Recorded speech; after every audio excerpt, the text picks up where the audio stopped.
Bonjour tout le monde, j'espère que vous allez bien, merci de nous être fidèles, merci de nous suivre, de participer à nos émissions, à nos podcasts, merci vraiment pour votre réactivité et pour toute la popularité et la notoriété que vous nous offrez, ça fait chaud au cœur. Yajma, les événements de la Coupe du Monde, cette ambiance autour de la Coupe du Monde du Qatar, les relations algéro-marocaines et toutes ces tensions et ces moments très forts de l'actualité nous ont fait oublier, Yajma, un autre événement important qui s'est déroulé à Alger, un événement stratégique qui est un tournant pour moi majeur dans la géopolitique régionale au Maghreb. Les États-Unis d'Amérique qui affirment leur engagement en Algérie, les États-Unis d'Amérique qui ne cessent de presser le régime algérien, d'exercer un fort lobbying. Le lobbying américain en Algérie n'a jamais été aussi puissant, aussi intense durant ces 10 dernières années.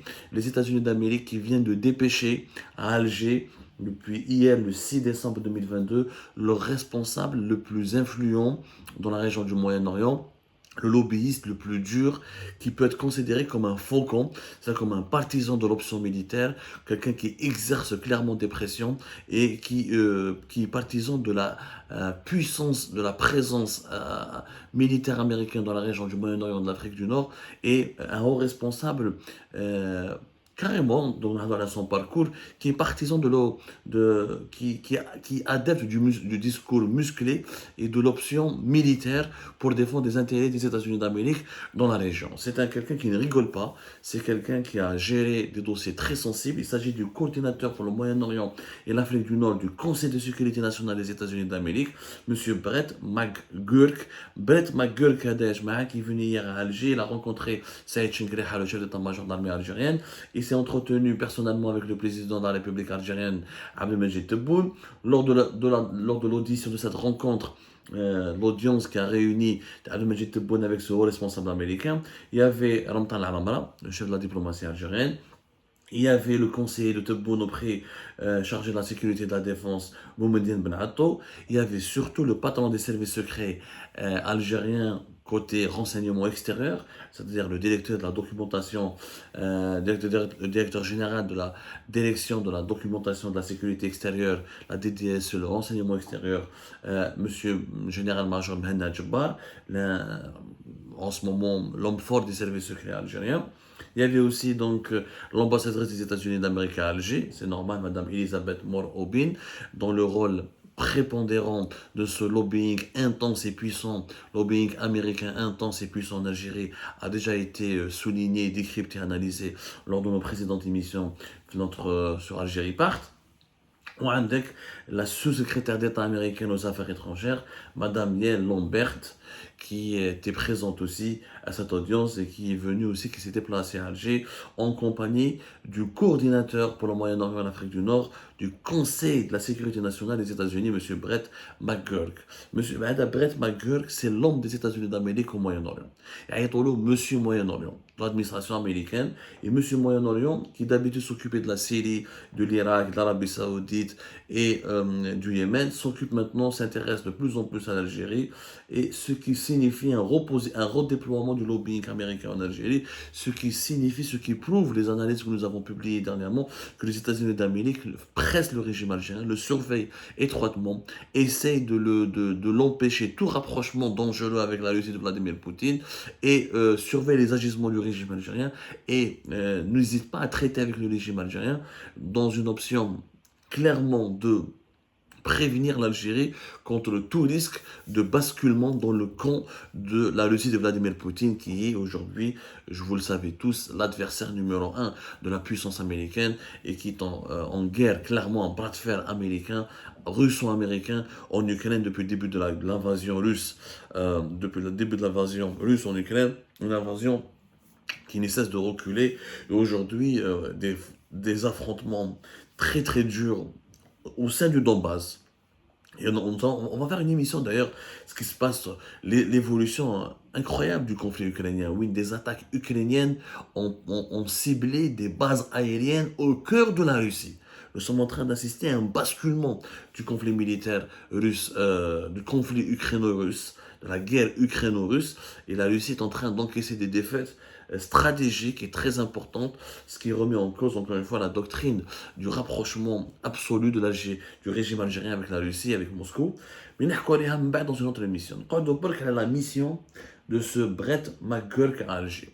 Alors, Monsieur McGurk, les Algériens ne يعرفوش, la majorité ne يعرفوش, c'est un homme très très discret. هذا Brett McGurk, il est âgé de 49 ans. Il a commencé sa carrière sous l'administration Bush. Il a toujours été républicain. C'est pour ça qu'il est considéré comme un faucon. Un faucon, c'est-à-dire, les faucons, c'est quoi? C'est les idéologues, c'est les dirigeants américains qui sont considérés comme des idéologues et partisans d'idéologie du recours à la force, du recours à la frappe militaire, du recours à la puissance militaire, du recours au langage martial pour défendre les intérêts des États-Unis d'Amérique dans le monde et pour maintenir les États-Unis d'Amérique comme étant la première puissance au monde. Allez attendre les faucons, c'est des partisans clairement de la guerre, les partisans du langage guerrier, du langage musclé sur la scène diplomatique. Contrairement aux démocrates, dont la majorité des idéologues sont partisans d'un processus de dialogue, de négociation, et non pas de recours systématique à la force militaire. Et je te fais l'importance, je te fais un petit peu les distinctions entre les différentes forces politiques au sein de l'administration américaine, au sein de la Maison Blanche. Alors, Wabda, comme l'administration Bush, il était à partir de 2004 à Bagdad, il était un haut responsable du bureau chargé de l'Irak. Il y avait un service chargé de l'Irak depuis 2004 avec l'invasion américaine de l'Irak, avec tout ce que les États-Unis d'Amérique voulaient faire en Irak. Il n'est pas un diplomate de carrière, n'a jamais été diplomate. Ce n'est ni un spécialiste des langues et culture orientale, il ne maîtrise rien ni à l'arabe ou la langue, etc. C'est juste quelqu'un qui est un partisan de ce qu'on appelle la guerre globale contre la terreur. C'est quelqu'un qui croit que les États-Unis d'Amérique doivent se battre et agir militairement contre toutes les menaces, entre guillemets, terroristes, contre les intérêts américains. Vous savez, la définition du terrorisme aux États-Unis d'Amérique, elle est beaucoup plus complexe que chez nous. Les États-Unis d'Amérique ont tendance à considérer comme terroriste tout mouvement politique qui menace leur sécurité nationale et leurs intérêts géopolitiques, souvent considérés comme des intérêts impérialistes dans les pays étrangers. Bon. Le républicain, Brett McGurk, a continué à travailler avec les démocrates parce que Joe Biden est un président démocrate, parce qu'il a travaillé avec lui à l'époque où Joe Biden était vice-président de Barack Obama. Rappelez-vous, quand Barack Obama, président des États-Unis d'Amérique, Joe Biden était son vice-président, où Joe Biden avait travaillé et beaucoup sur le dossier irakien. Il aidait beaucoup Barack Obama en tant que vice-président sur le dossier irakien. En 2012, Brett McGurk devait devenir ambassadeur américain à Bagdad. 3 ans plus tard, il a été nommé envoyé spécial de la Maison Blanche pour la coalition dirigée par les États-Unis d'Amérique contre l'organisation État islamique, la fameuse organisation Daesh. On appelle Daesh. C'est-à-dire que, au lieu de devenir ambassadeur des États-Unis d'Amérique, en 2012, il est devenu le principal responsable au niveau de la Maison Blanche pour la coalition militaire dirigée par les États-Unis d'Amérique contre le Daesh. Dans ce poste qui est très sensible. C'est-à-dire que c'est un monsieur purement un militaire, c'est-à-dire il n'est pas un diplomate, c'est un homme de la sécurité, c'est un homme du renseignement, c'est un homme du domaine militaire. Ce qui est très important, vous devez bien comprendre son profil, mais je te fais un mot, il est venu à Alger et quels sont les objectifs du lobbying américain en Algérie. Brett McGurk, il a coordonné clairement l'action militaire des États-Unis d'Amérique en Syrie et en Irak contre les bases et les forces de Daesh. Mohamed, il se trouve que c'est lui qui a dessiné la stratégie américaine en Syrie et en Irak. C'est lui qui a toujours été partisan de la présence militaire forte en Syrie et aux États-Unis d'Amérique. Il a toujours milité pour que les Américains maintiennent des bases armées en Syrie ou des bases armées en Irak pour que les États-Unis d'Amérique puissent protéger ses intérêts contre ce qu'il appelle, lui, considère comme l'Iran ou là la Russie de Vladimir Poutine ou d'autres puissances qui menaceraient les intérêts des États-Unis d'Amérique. Mbad, c'est quelqu'un qui a beaucoup œuvré pour le rapprochement avec les Kurdes. C'est lui qui a convaincu les États-Unis d'Amérique d'armer les milices kurdes au nord de l'Irak pour lutter contre les factions de Daesh. Mbad, c'est quelqu'un qui a été maintenu par Donald Trump dans son poste et c'est lui qui a joué un rôle important pour réconcilier les États-Unis d'Amérique avec le jeune roi, le jeune prince héritier de l'Arabie Saoudite, Mohammed Ben Salman. Et d'ailleurs, c'est lui qui a contribué au rapprochement de Donald Trump à Mohammed Ben Salman. C'est lui qui a contribué, il est devenu l'intermédiaire numéro un entre Donald Trump, Mohammed Ben Salman ou la Mohammed Ben Zayed, qui est le président des Émirats Arabes Unis en ce moment, l'homme fort des Émirats, Mohammed Ben Salman, l'homme fort de l'Arabie Saoudite. C'est lui d'ailleurs qui a réconcilié aussi l'Arabie Saoudite mais l'Irak. L'Irak qui a été considéré par les pays du Golfe comme un pays proche de l'Iran, où les milices chiites, depuis le retrait progressif de l'armée américaine, les milices chiites, et le lobby pro-iranien sont très puissants sur la scène politique irakienne, mais c'est lui qui a convaincu l'Arabie Saoudite et les Émirats de ne pas déserter l'Irak, de continuer à traiter avec l'Irak pour ne pas laisser le champ libre à l'Iran. C'est lui qui a demandé aussi aux États-Unis d'Amérique, à la Maison-Blanche, de appuyer militairement les efforts saoudiens émiratis au Yémen. Et lui, il croit pertinemment qu'il faut qu'il y ait une guerre contre l'Iran, il faut qu'il y ait un revers en tout cas militaire et une défaite militaire en Iran pour que au Yémen par exemple pour que l'Iran puisse se retirer et pour que l'Iran puisse se retirer du champ de bataille au Moyen-Orient pour que son influence puisse baisser et diminuer, sinon les intérêts américains seraient compromis encore une fois et menacés. Donc c'est à quelqu'un qui est vraiment un partisan. Il joue un rôle très important au Moyen-Orient, très influent auprès de tous les pays du Moyen-Orient, et c'est toujours quelqu'un qui a défendu le recours à la force, le recours à l'action militaire, le recours à l'option militaire. Même quand Donald Trump n'a pas voulu le suivre en décembre 2018 et Donald Trump a voulu retirer les troupes américaines de Syrie et il a commencé à vouloir retirer les troupes américaines de l'Irak, il a commencé à vouloir abandonner l'option militaire pour ne plus financer l'effort de guerre des États-Unis d'Amérique dans des pays lointains, notamment au Moyen-Orient, et Hada McGurk, il a démissionné, d'ailleurs il a commencé à attaquer Donald Trump, il a traité de ne pas être un commandant en chef, de prendre des décisions impulsives et d'exposer les militaires américains sans protection. Il a critiqué de façon très virulente Donald Trump, ensuite il s'est retiré.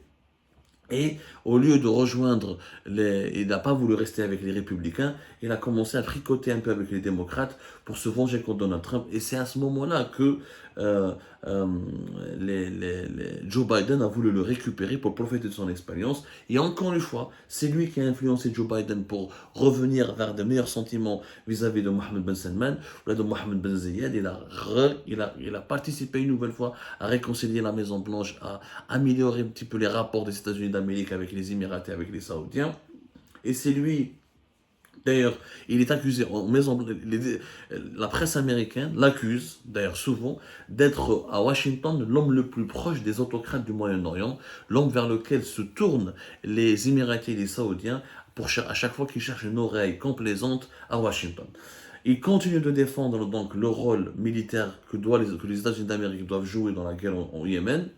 Et il continue d'avoir une influence très importante à la Maison-Blanche. Rien d'officiel, de concret, de sérieux ne peut être décidé à Washington, dans la région du Moyen-Orient, sans consulter monsieur Brett McGurk, qui est venu à Alger hier 6 décembre 2022, qui a rencontré Tebboune Shengriha, général Major Mohamed Jabbar, Ramtala Mamana et d'autres dirigeants algériens. En clair, cet homme, s'il est venu à Alger, s'il a décidé de parler au régime algérien, s'il a décidé de traiter avec les dirigeants algériens, c'est que les États-Unis d'Amérique sont dans une opération de lobbying, pas forcément diplomatique, mais aussi de mise en garde, d'avertissement. Ça veut dire que les États-Unis d'Amérique accordent un intérêt stratégique à l'Algérie et qu'ils ne veulent pas que l'Algérie bascule dans un camp qui est adverse, considéré comme un camp adversaire ou un camp hostile aux intérêts américains, et que s'ils ont dépêché un monsieur aussi partisan, aussi convaincu de la nécessité de recourir à l'option militaire, c'est justement ils l'ont dépêché à Alger pour à la fois, qui m'écoute encore comme lobbying américain en ce moment en Algérie est un mélange harmonieux, est un mélange curieux entre à la fois diplomatie et séduction, mais aussi sévérité et mise en garde. Les États-Unis d'Amérique surveillent particulièrement le régime algérien, l'encadrent et ils ne pardonneront pas au régime algérien tout écart ou toute alliance avec un pays ou une puissance qui pourrait menacer les alliés des États-Unis d'Amérique, les intérêts des États-Unis d'Amérique ou la sécurité nationale des États-Unis d'Amérique. Parce que les États-Unis d'Amérique, ils considèrent que toute atteinte à leurs intérêts dans une région de la planète est potentiellement une menace contre leur sécurité nationale. Donc c'est quelqu'un de fortement martial qui est venu à Alger et qui a parlé aux dirigeants algériens. C'est ce qui explique d'ailleurs les pressions de plus en plus intenses, des pressions américaines de plus en plus intenses sur les dirigeants algériens qui ont été contraints de suspendre, d'annuler un exercice militaire avec l'armée, avec des militaires, avec des soldats russes à Béchar, qui était prévu au mois de novembre dernier. C'est ce qui explique pourquoi l'Algérie commence à prendre ses distances avec la Russie de Vladimir Poutine et elle commence à ne plus être solidaire à 100% avec Vladimir Poutine dans ses manœuvres militaires en Ukraine. C'est ce qui explique pourquoi aussi la visite de Abdelmadjid Tebboune à Moscou n'a pas été encore décidée ni annoncée officiellement, parce qu'il y a encore de fortes pressions américaines qui exigent des garanties, des assurances au régime algérien concernant leur rapport avec la Russie, concernant les relations qu'ils veulent avoir avec la Russie. Sans ces garanties-là, sans ces assurances-là, le régime algérien va avoir beaucoup de problèmes avec Washington. C'est Washington qui se redéploie à Alger et les pressions américaines sont de plus en plus fortes. Et elles vont pousser les décideurs algériens à adopter des changements radicaux au niveau de leur diplomatie et même au niveau du traitement de certaines questions qui relèvent du domaine national, qui relèvent des affaires internes de l'Algérie. Et je pense que Tebboune, s'il veut vraiment rester au pouvoir pour un deuxième mandat, et s'il veut rester aux commandes du pays, il a intérêt de ne pas s'attirer la colère des États-Unis d'Amérique, parce que s'il est dans le viseur des États-Unis d'Amérique, il ne pourra pas rester longtemps au pouvoir, et le deuxième mandat, ce sera un rêve qu'il pourra enterrer d'ores et déjà.